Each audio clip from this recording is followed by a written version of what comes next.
live. I think we're live. I think they can see us. I think we're good. I think so. Yeah. All I right. think we're good to go. Oh, All right. boy. Here we are.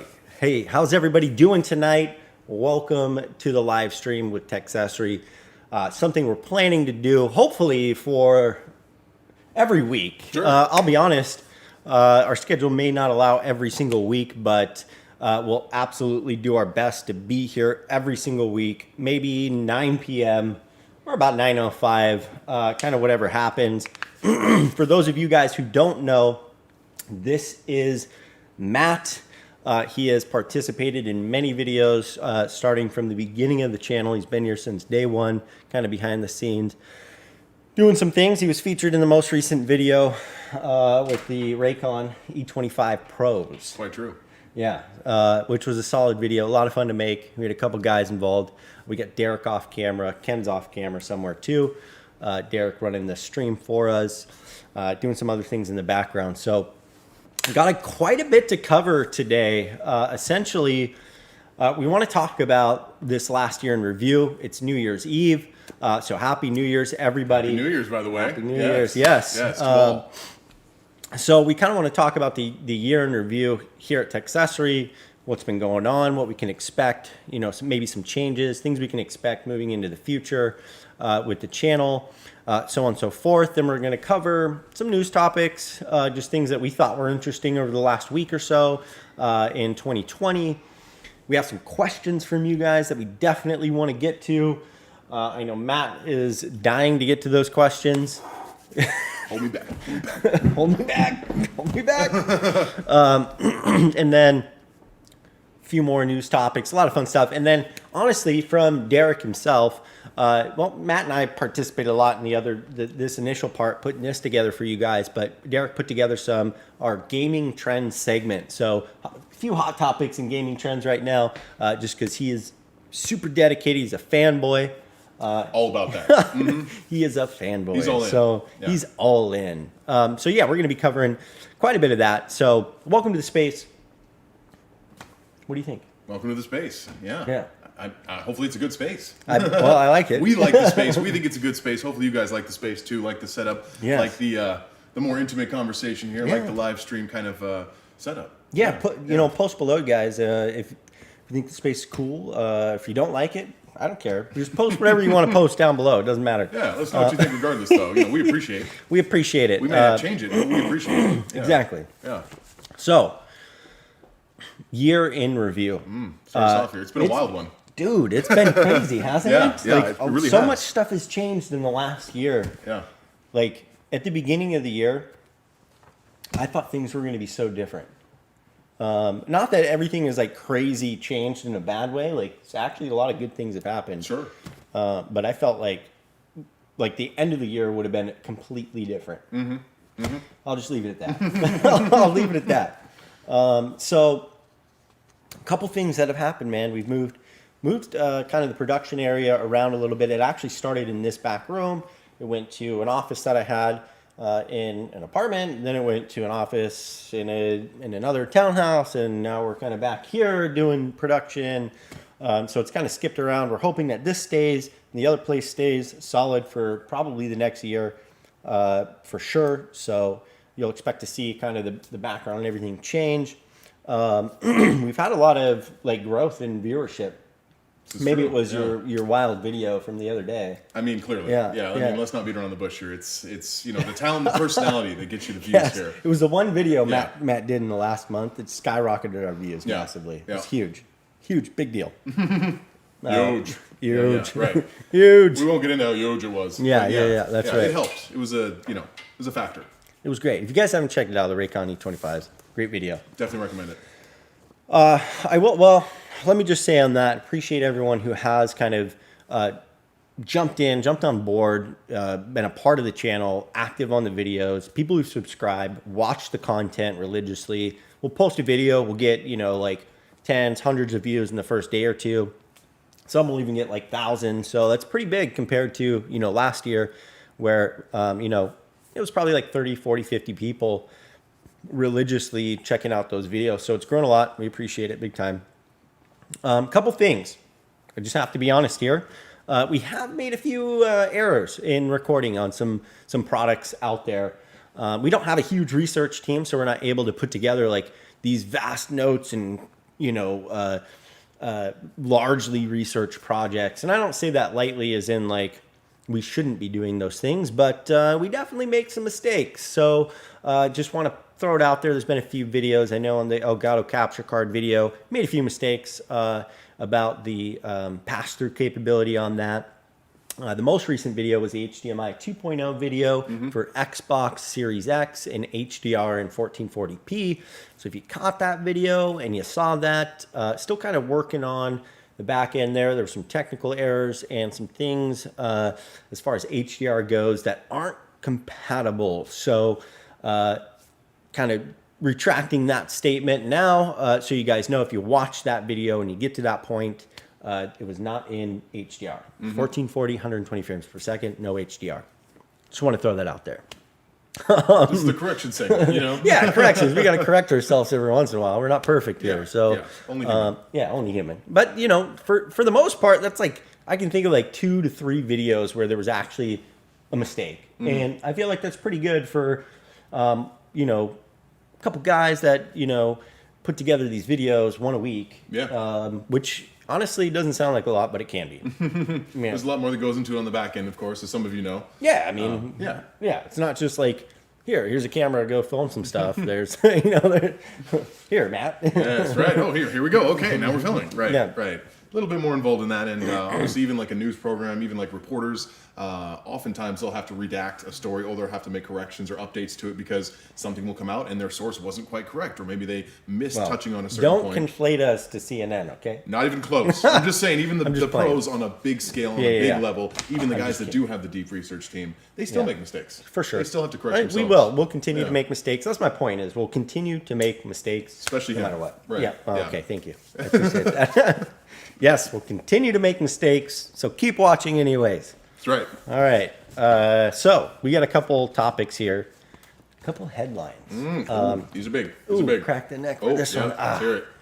So we both got to pick. We both kind of pick a headline, right? A topic that we get to talk about, and just kind of bring it up. So my first is kind of like that. You scroll by it when you're like reading some news, some articles, and you have to stop and read it. Right. Like, it just boom, stop right in the tracks. Yeah. So my topic is, well, maybe you've seen it. You might go to jail for streaming. It could happen. It could happen. Well, realistically, it's probably not going to happen. But that was the legitimate headline I read. Like, you could do 10 years in prison for streaming. And obviously, like being a YouTube creator, the first thing I think of is, maybe there's like some sort of copyright DMCA laws that are being cracked down. And we're going to see like people on specifically, I was thinking of Twitch like right away because they're facing a lot of like DMCA issues right now. Sure, because they don't really have a process like YouTube does when you put up music or content, they allow it to go. Right. Just everything's all good. But then you run into those copyright issues inherently. Right. You run into copyright issues and tons of streamers right now are getting hit with that. So like my initial thought was, oh crap, maybe they are going to like start cracking down big time. I mean, they are already cracking down, but I figured maybe it was going to be worse. But the 10 years in prison, I think, is probably a little too much for like someone streaming on Twitch. I don't know. Yeah. I feel like that would be a little intense, and I feel like that's a little clickbaity on the title, just to really grab that attention and say, hey, look, everyone needs to read this. This is huge news. Now, maybe it's not the news that we are making it sound like it is. Right. Maybe there's a little deeper story here. You need to read between the lines. Yeah. And it was deeper. You have it. It was basically like, if you go to like, Pirate Bay, or you go to primewire.ag and you use Kodi and all those other like streaming platforms that are pirated platforms, essentially. We're not condoning the use of these platforms, by the way, officially speaking. We're not saying we've never known anyone that used them, but we're aware of them. May or may not have known a few people who used them once or twice, potentially. Their existence has become aware to us. But it's not even the people watching, it's the people who have like these these massive platforms that people go and watch the streaming for free, which is kind of a big deal. Like, sure. Well, especially if they're big enough, then they're getting millions of views and they're getting advertiser dollars. They're getting a kickback somehow. They're making a profit off of this, and it's unlicensed as far as they're concerned. You know, as far as it's just pure profit for them. Yeah, they're not paying anything to these companies, yet they're profiting because they're putting their ads on there. Right. Right, and that's huge. They do make a ton of money off that. And typically these are like out of country farms, right? Like they have their data centers are out of country, ran out of country, to avoid getting cracked down on. So I don't know. Yeah. It was put into the stimulus bill in this whole thing. So I don't know. It was just a big nightmare. It caught my eye. Yeah. It was on a lot of different news sites. So for sure. So don't be as worried as you might think you would be.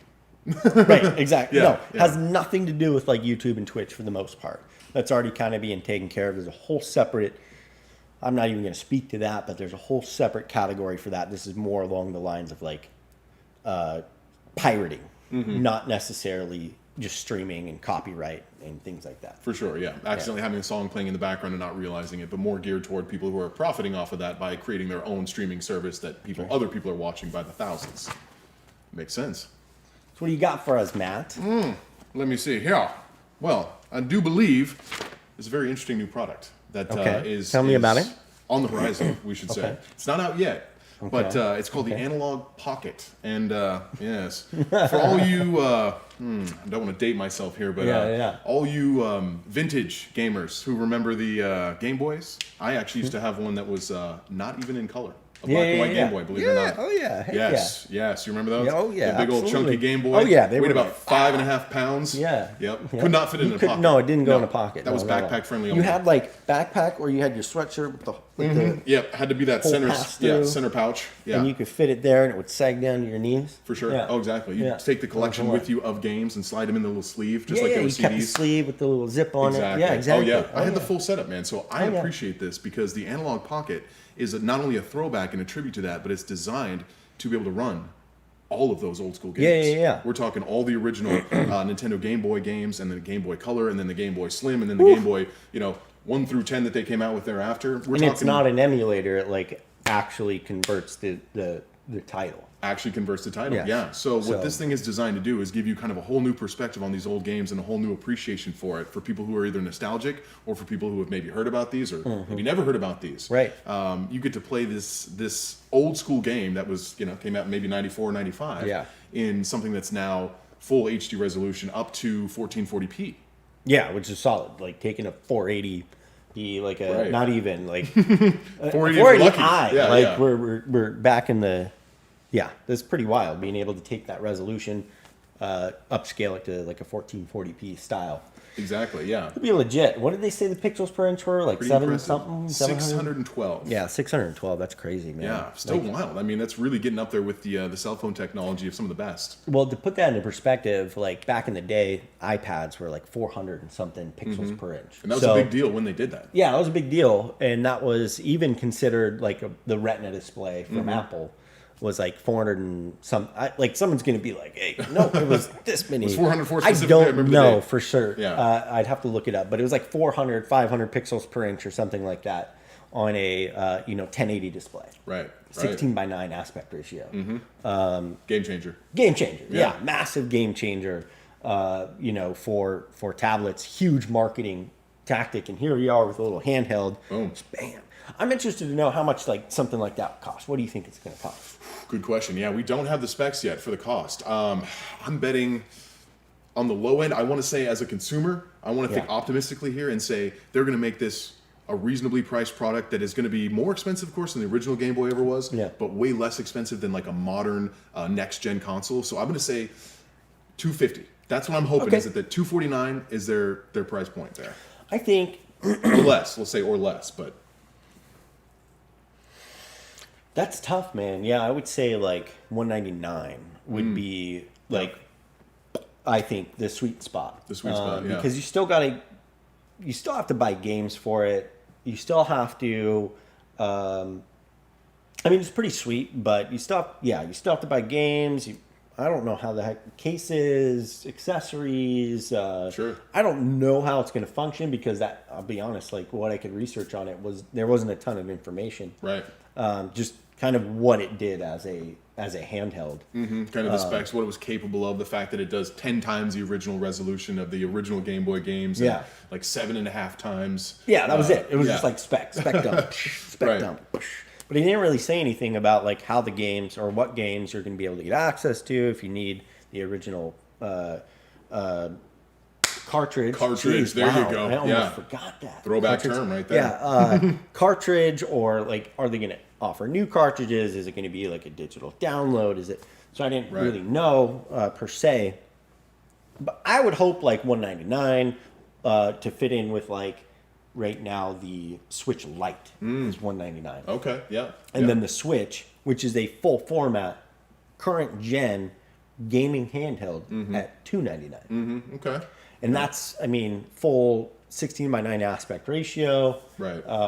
1080p resolution, good solid handheld, $299. So it would have to be between that $200 to $300 price point to make sense for me. Yeah, I think. Yeah, no, I think that's fair. I really do. I think too much more than that, and it kind of loses out on its value, even though it's got that nostalgia going for it, and it does something that really no other system can do.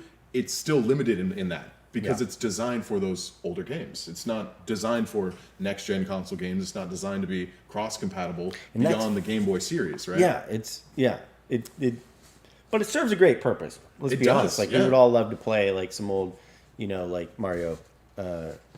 It's just Mario. I'm like trying to think of like Mario Party. I played Wario, and that weirds people out because they're like, Wario, I know, what is that? I don't play it, but I know a lot of people would love to play like the older Pokemons and stuff like that. Sure, yeah. It'd be cool. Imagine seeing that in full HDR or in full 2K resolution if that's possible, 2K, I don't guess know if would it was be HDR. I don't think they claim that it's HDR, and they didn't necessarily make any claims that it was going to be, Wi-Fi compatible and you'd be able to download games digitally or whether you need the hard copy. That's also an intriguing aspect of it. But the premise of it is really cool. I love the idea of it. I love the fact that I could, as an adult, get a new version of a Game Boy, but play an old school game, but have it be on an updated format. And look. So now we know where to find Matt. Yes. If he just goes missing halfway through next year, he's just going to be on his Game Boy and just been going to town. Okay, so next segment here. You guys have been awesome. I've received, I don't even know how many thousands and thousands of comments over the last year. And there's been, I'm kind of going based off recently. We've gotten quite a few questions in those comments about popular topics, my opinion on something, whether, you should go one way or the other. It's really tough to answer those questions. So I wanted to bring a segment, which is our viewer question segment on the live stream, where we can talk about some of these popular questions, questions I'm getting probably once a day, twice a day, or at least a few times a week, that is either about my content or about current tech. So I kind of want to bring them up and answer them shortly without a huge amount of description here. Maybe get Matt's opinion on, some of the other things, other questions that we have here too. We'll both kind of talk about it, so on and so forth. But first question. Here we are. First question. Shoot. So, would you like me to ask the question and you can kind of answer in the TechCessory format there? Yes, why not? Yes. All right. So, first viewer question, graciously provided by you guys. Thank you very much. Yes. What's the best value 4K TV for the PS4 Pro and the PS5? I think we've got whoever the viewer was, we've got an image of that up there. Yes. If you want to throw that up. No, it's going to be in the, yep. Best for this is the TV. Yes, yeah. What's the best value on the 4K TV that's going to work really well with the PS4 Pro or the PS5? Okay. We're looking best value. Got to do 4K. Got to be capable of those. Yeah. So there's a couple pieces of technology there that are important. So the PS4 Pro, 4K resolution, HDR capable. One of the things you miss out on the PS4 Pro is obviously the 120 hertz capability. So I added in, the question actually didn't include PS5, but I added it in because honestly, if you have a PS4 Pro now, you don't want to buy something that a year from now is going to be no good for your upgrade. Right. Because whether you get a PS5 now, 2 years down the road, you're going to want one. Because that PS4 Pro, even though it's a great console, don't get me wrong, it's going to be last gen. Sure. That's just the way technology moves, and it's just ever increasing and ever kind of rapidly moving forward. So exactly. Yeah. So honestly, my answer is check out LG's NanoCell lineup, the NanoCell 86. Great TV for what it is, 120 hertz, 10-bit depth, color depth, 4K resolution, variable refresh rate. I believe it's even a G-Sync certified or compatible monitor or TV. That's your best budget option, to be honest with you. The Samsung QLEDs kind of stripped down their models this year, didn't really offer anything that great for a low cost. And that's where the NanoCell comes in. So, very cool. Boom. And Thanks what for are we the looking question. at the NanoCell there? Maybe about $400 or $500 there? They start about like $650. And that's just the nature of 120 hertz TVs. That's right, though. That's because you're talking about probably a 55-inch at that point, right? Yeah, about a 49 to 55 inch. Okay. 55 would be about $700-800. The 49 inch is about, which would be good for gaming, is about $649. Sometimes it's on sale for $599. Gotcha. Okay. But reasonably priced, obviously, for gaming. You're paying more for your TV for gaming. It's just absolutely, that's...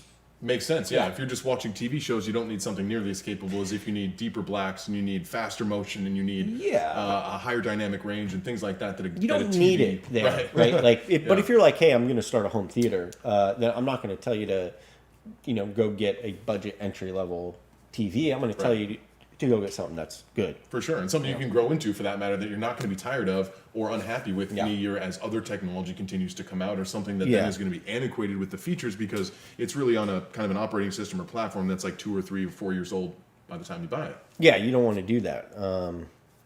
And that's a TV that would last you. What's the next one? What do we got for the next one? Cool. Yeah, next question here. Let's see what we got. This is a good. Let me ask you. Oh, here we go. And you give me what you might think this costs. And then I'll answer the question. Fair enough. So, all right. What would an HDMI 2.1 monitor cost, knowing that there are none currently on the market available right this minute? If I am wrong, put it down below. I want to know. For sure, yeah. What do you think it would cost, say, like a 27-inch? What do you think, just generally speaking? Okay. Good question. I would say 27-inch. We're talking about the HDMI 2.1, and that is a big deal. But it doesn't seem like, I know it's funny, it doesn't seem like that far of a leap to make, technologically speaking, or that it would cost a manufacturer that much more to do it. But undoubtedly what you're paying for is the R&D. You're not paying for just the difference of the cost of the actual hardware itself. You're paying for the millions of dollars that they spent in order to develop that technology. So I would say, I would like to say that it would be about $600 or $700, but I'm betting that it's going to be more like in the $800, $900, even $999 kind of range for something that's a 27-inch, because I'm sure they're going to spec it up in every other possible way to help justify it being a big enough price bump from the HDMI 2.0. Because otherwise, I think only maybe $50 or $100 more is really all you could justify. Yeah, so we already see it right now. There's monitors capable of all of these things that console are doing. The challenge is those monitors 4K resolution are actually pretty expensive. Like if you go find a 4K monitor that's higher than 60 hertz refresh rate right now, you are already paying $700, $800, $900 minimum. There's some exceptions to that, sure, maybe. Like there's a budget, there's a deal on something. But MSI has a few from their lineup. There's a couple others. And I'm blanking on the name right now of the one I just looked at. It's a 4K, 144 hertz monitor. It literally has everything besides HDMI 2.1, but it is like a $900 to $1,300 monitor, depending on the size that you get. Sure, yeah. So the realistic truth is there's going to be a range. There's going to be like 24 to 27 inch, and there's going to be like a 32 inch. Right. And then there's even a potential for 43 inch coming in. Sure. The 43 inch, we're going to be looking well above 1,000. Oh yeah. At that 27 inch, my guess is we're going to be starting out at about $699. Okay. Yeah. That would be my guess. So for those of you who've asked a question, I would expect to pay about $699, which is why I'm saying like a TV is really not a bad option. It's not. No, I'd say it's becoming a better and better option. It looks like as the technologies are kind of reaching a bit closer to one another as far as what they're actually capable of. They definitely aren't the same. Like a TV is going to be calibrated differently for viewing. Even if it is a gaming TV, it's a little bit different. Sure. The way it'll function. It's not going to have the same onboard menus, the same control, the same input lag. That's a huge thing. Input lag is huge with massively different. Pixel response time is massively different on monitors versus TVs. So there's technology to be had in the monitor, but definitely just TV first monitor at this point. Yeah, you might be able to get a little more out of the TV for now. Yeah, I think so. I mean, as the cost of those 4K TVs continues to come down too, it becomes more and more competitive and a better option moving forward, because I really don't see the cost of gaming monitors, especially the really high-end ones, dropping that far in price. But yet it's going to take a couple of years. Right. Yeah, it'll take like 2 years, and then we'll start to see it come down because if you're talking about a graphics card that's $800 in order to get that, and then you're talking about a console that's $500, the majority of users of monitors right now are PC gamers, not console gamers. So it's going to take a little while for that conversion to hit. And PC gamers don't need HDMI 2.1. We have DisplayPort. It already does these things. We don't need HDMI 2.1. So what they really need to happen is console gamers to massively make their way towards, gaming monitors, which I think will happen because you'll see a massive increase in performance when you do. But anyways, okay. All right, look at that. What we have a graphic, by the way, for each of these questions. Okay. Just want to make sure it's going up.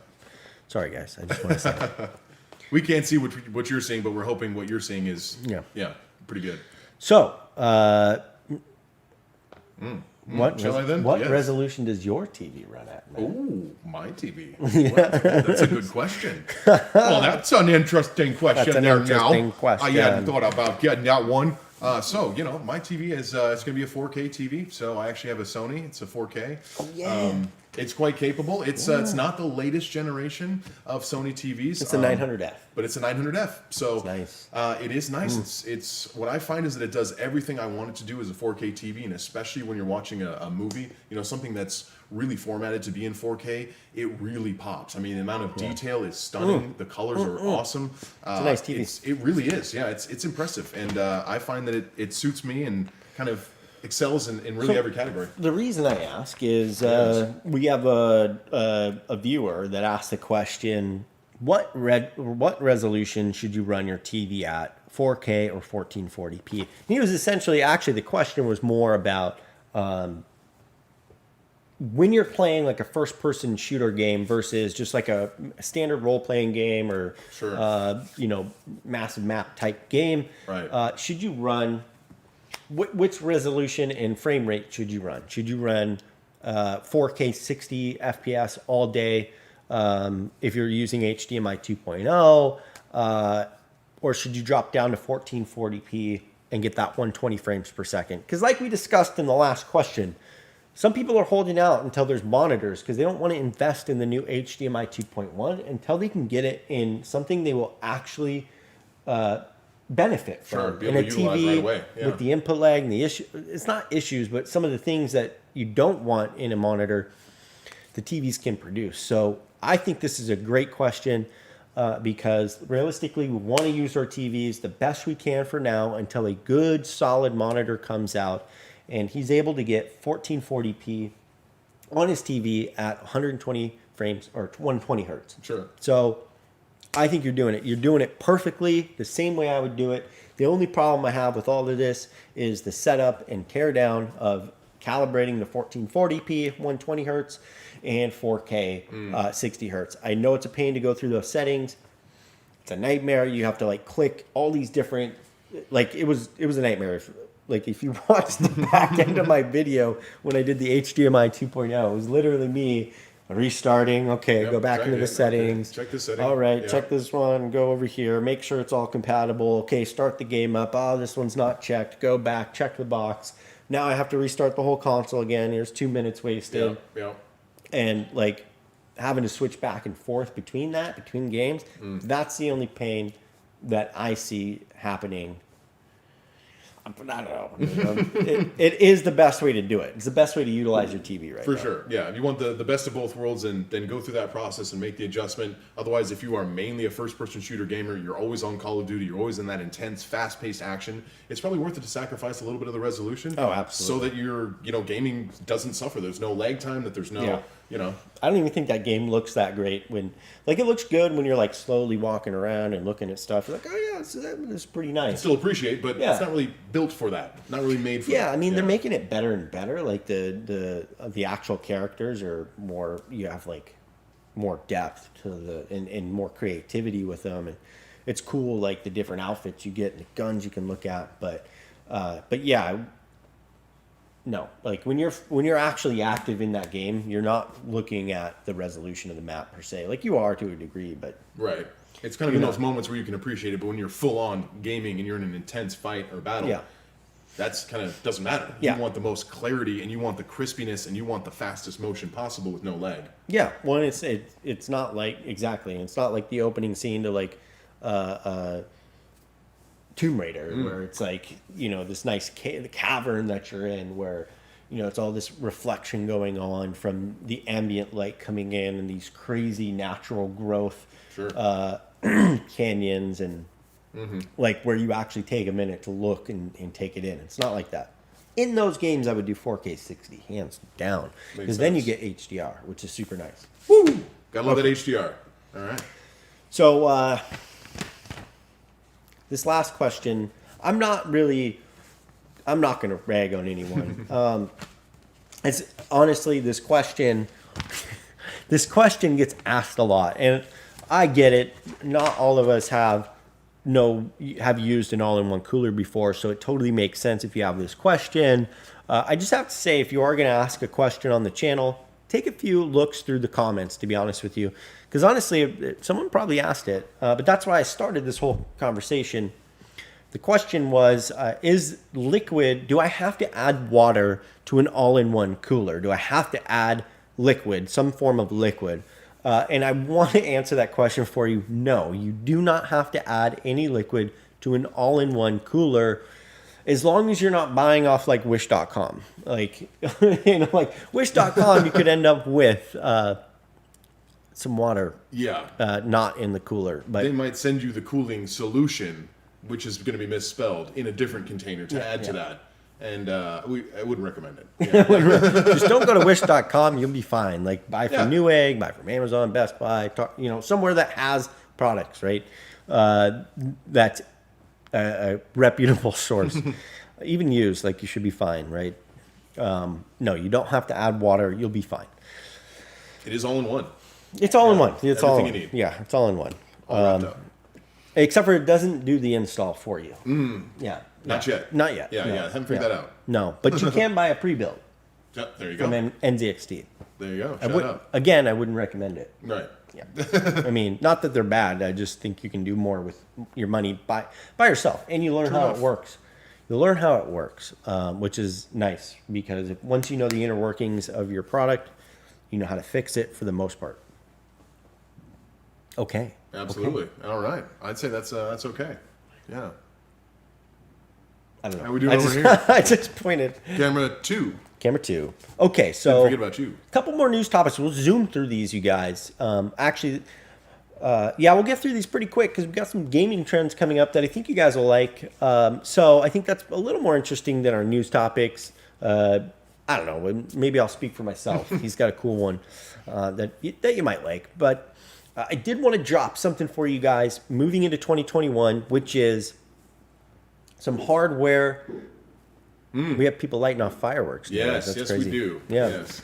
Did we mention Happy New Year, by the way? We did. I think we did. It's not midnight. Our neighbors are saying it, though. Okay, it's not midnight. Yeah, I was like, dang, we've been going for a long time. All right. So this is a hardware. I'm going to post the link to this in the description of the video. This is recommended hardware moving into 2021, coming out of 2020. We've got quite a bit on this list. Essentially, I'm not even looking at the list, and I know that the processor that I chose was the 3700X. great value of a processor. It's not the current generation of Ryzen processors, but it's available for the most part. It's a reasonable price, and it kills it on performance.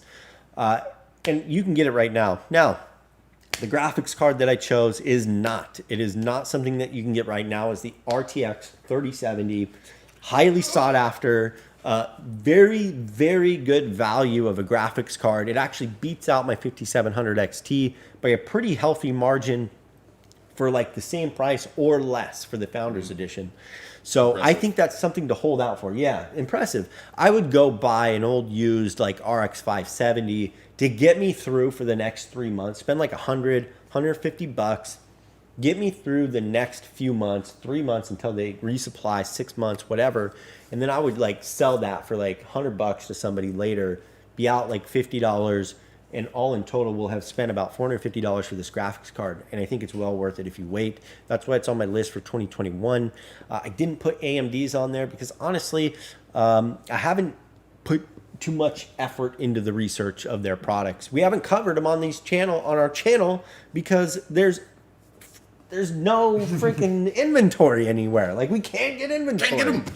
Yeah. I sent Matt to the store, 2 in the... No, I'm just kidding. I didn't do that. We didn't camp out, but I wasn't willing to camp out for the potential of not getting one. Right. And we don't live in California. We don't have a micro center here. So we can't just go down to the street. We had a Fry's. We had one. We all remember the Fry's. We grew up with Fry's, man. It was like, we're going to go to Fry's. We're going to get, XYZ that we need from Fry's. And I have to say, man, it was about 3 years ago, they just fell apart. They did. They fell apart. Yeah. Man, it's sad. It's really sad. So anyways, I'm going to put that list below. It's my recommended list from 2021, at least the first quarter. Maybe we'll build it up and we'll spec it out, see how well it performs. But I think there's a lot of benchmarking videos already on a lot of this equipment. So I'm sure you can get an idea of what it costs, What do you got for us, Matt? Cool. Yeah. Just All right. take a little sip here. So, yes, what I'm looking ahead toward in 2021, what I'm excited about, what's kind of, I don't even want to say necessarily the most excited about, but what's kind of the most relevant to me that I'm looking towards is it's the Zoom for Home. So this is going to be a 27-inch monitor. It's basically a combination of a monitor and what you would have on the platform of your phone in a Zoom call. Okay. So the Zoom for Home, you're looking at something specifically designed for Zoom calls, specifically designed for the business professional. Full touch panel. Full touch panel, exactly. Yeah. So it's got a full touch screen. It's got 3 different cameras. It's got 8 different microphones. Dang.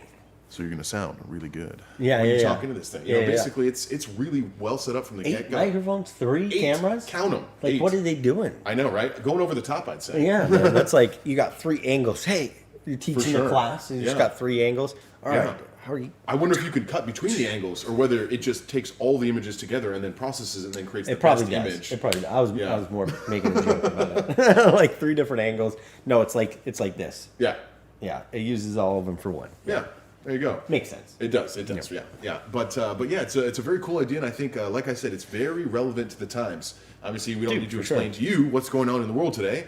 You're probably pretty well aware of it. Yeah. And Zoom is really taking over. I mean, we've gone from like 10 million daily users, which does sound like a lot, to 300 million. That's crazy. That is wild. Yeah, that's like 3,000%. I don't know. It's a big math number increase. Yeah, big math number. Yeah. We can't math right now. So, that's huge, man. I think that's going to be something that people want to jump on.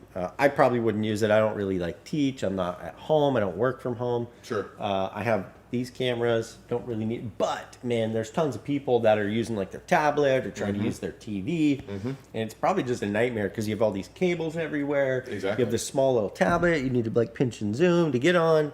The microphone's probably not that great. You've got a terrible camera. People are, Exactly, yeah. So it makes a lot of sense, man. That's huge. For sure, especially if you're having meetings with multiple people at once, it makes it a lot easier to actually see them and feel like you're interacting with them rather than just seeing a tiny little square on a phone or even on a laptop, which is going to be better. This is really the best alternative to that. This is like the end-all, be-all of that Zoom call meeting in something that you would normally see in like an office setting that a corporate building. So that kind of leads me to maybe the viewer can answer some questions for us. Like, my thought when Matt presented this to me, because we kind of talked about it a little bit before, is this something, do you think this trend is going to continue? That's not really, I can't call it a trend. That's not very fair. Like, trend may not be the right word. It's not. Yeah. It's not. It's not a trend like in all of the meaning. Sure. It definitely is something that is here to stay.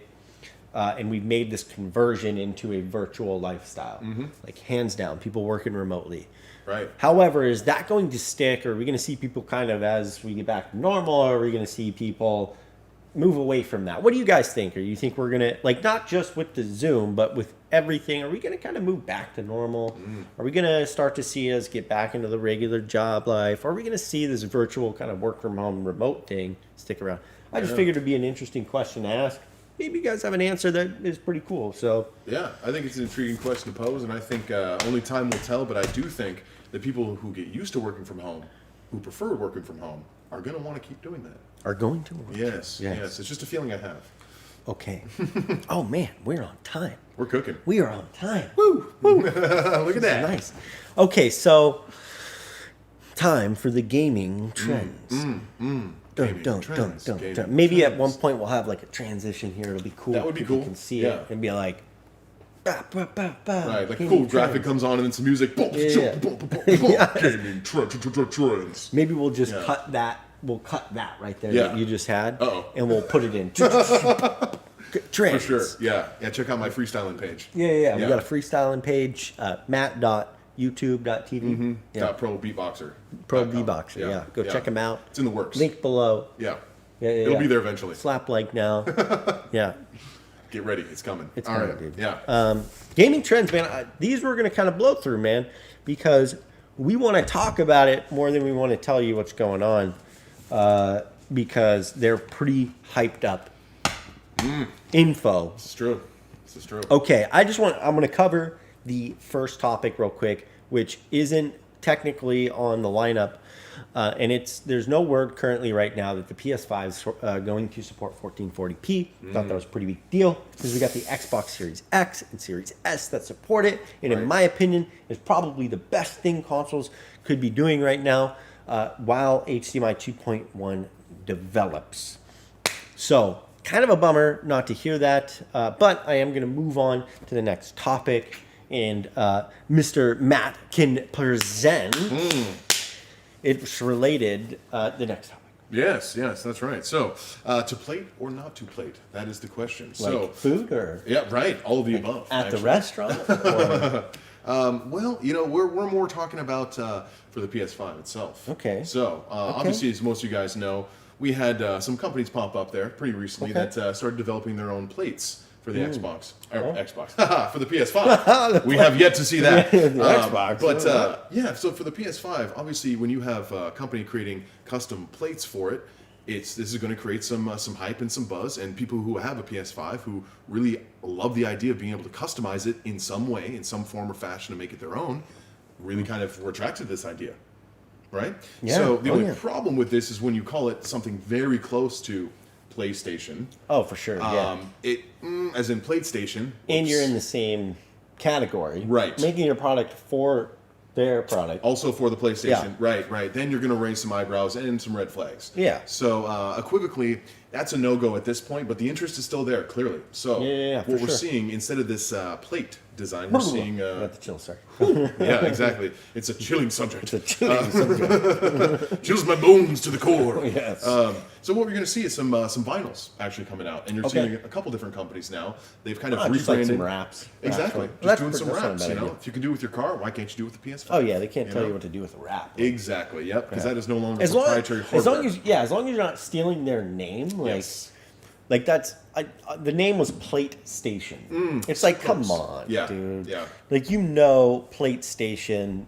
You just know, you're asking for it. Mm-hmm. Like Exactly. that, Yeah. No, that's like me opening up next to Starbucks and calling it Star Cups. Mm-hmm. For sure. For And sure. Exactly. No, it looks like their product. It sounds like their product, but it is not their product. Mm-hmm. Can't do it. Yep. I can't start Lamborghini. Yeah. No. The bigger, badder sports car. Lamborghini. They would take some issues with that, though. You know, I'd be right off to the races, right off the bat. Gosh, get a lot of attention, a lot of buzz. It's not gonna work though. No, it's not gonna work. I'm sorry. It doesn't matter how hard you try. You're not gonna get that one past Lamborghini. Okay. Sadly not. It's not gonna work. Yep. So just start something new. You're gonna do fine. It's gonna be okay. That's right. Like that's hilarious. Totally. Yeah. Now turn that into Geenie and Goonie rats, and you're good. You know who isn't okay? Uh-oh. Who's not okay? Well, let me just say that the investors over at CD Projekt Red for the Cyberpunk 2077 launch are very unhappy. Yes. It is like one of the first games to authorize returns after it's been opened. Like you can physically go back, return your product, and get a full cash refund for that disc that you bought physically at GameStop, Best Buy, Target, Fred Meyer, anywhere you bought it, digitally, online, you can return it. Full authorization. Wow. No questions asked. No questions asked. It could be open. Keep in mind, like, that doesn't happen. You've probably known this for a very long time. I remember as a kid, I would get games, and, like, if I wasn't going to play that game, didn't open it. Right. Never open it. Right. You keep it sealed. Yep, keep it sealed.